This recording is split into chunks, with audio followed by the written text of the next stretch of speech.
While President Obama is reaching out to perhaps the most influential Republican right now when it comes to Iran.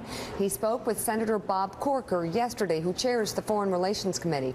The Tennessee Republican is pushing legislation that could give Congress the power to approve or reject the framework of the deal. And joining us now, member of the Foreign Relations Committee, Republican Senator John Barrasso of Wyoming. Good to have you on this morning. Thanks for having me. Great Your daughter is all signed up for Know Your Value Washington. In May in Washington. Oh, She's that's looking fantastic. Are you coming, Jonathan?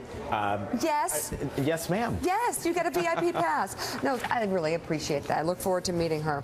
So, look, I'll ask the question I asked you before we went on the air. Isn't Congress going to have a chance to look at this framework? What's really at issue here?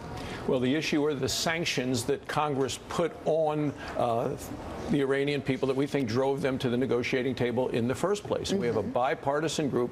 I think there's close to a dozen Democrat co-sponsors that say before the president can lift the sanctions against Iran, those imposed by Congress, that Congress has to have a say. So we want 60 days to review the deal, and we're going to be voting on that this coming Tuesday. Now, the president has already threatened to veto the legislation, and we have a bipartisan group working together that say, look, we need to have a say. The American people ought to have a say before you go to the UN Security Council. And from what you've seen so far, do you think it's constructive to make any attempts to kill the deal?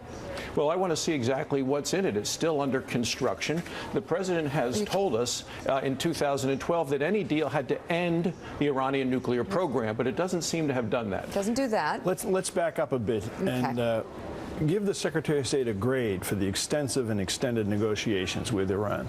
Oh, in terms of the work that he's done, he gets an A. In terms of the outcome so far of the framework I see, it's a D- because we don't know exactly what's Have you seen the deal?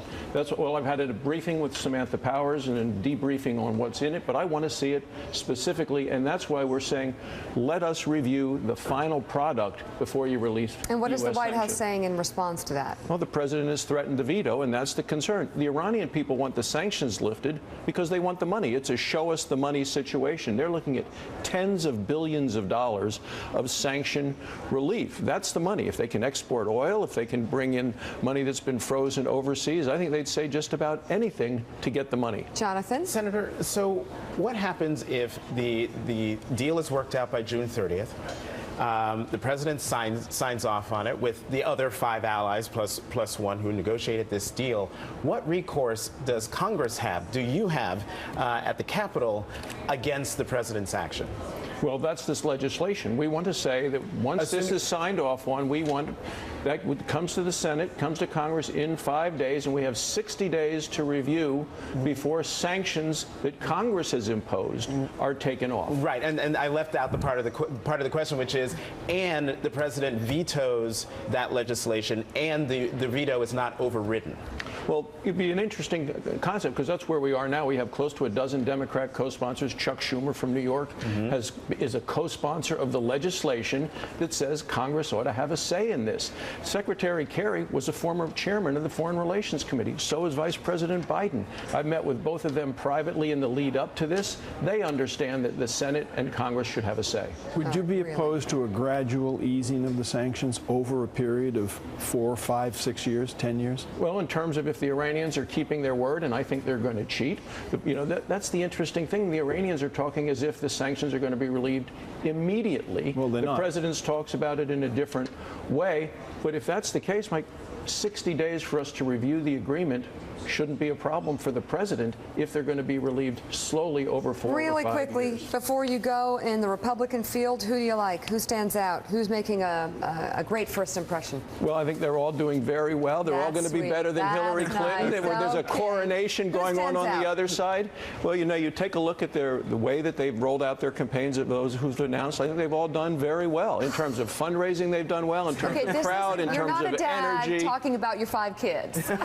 Okay, that's when you can say you all won, you're all perfect. Who's got the best message? Who do you think has the strongest? Yeah, they all have a better message than what we see from Hillary Clinton. Every one of them is going to run strong, and people are ready for a change. The president, and we don't need a third Obama term. Having nothing to do with any of the candidates, were you surprised at all at the revelation that Ted Cruz has raised $31 million?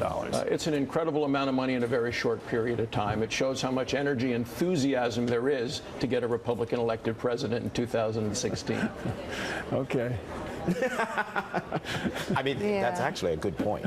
It is. It's a lot of money. It is. In a Yeah, week. yeah. Just waiting for the shot to come to me so I can show the incredulous look I was giving him. But I waited. Anyhow, Senator John Barrasso, thank you so Thanks much. for having me. Thanks. I'm going to let you go this time on that one, but you come back with a candidate choice soon. Well, you know, there are 4 U.S. senators running, and I'm chairman of the Republican Policy Committee in the Senate. I work closely with each So you one of want them. to be nice to all your kids, I understand. Up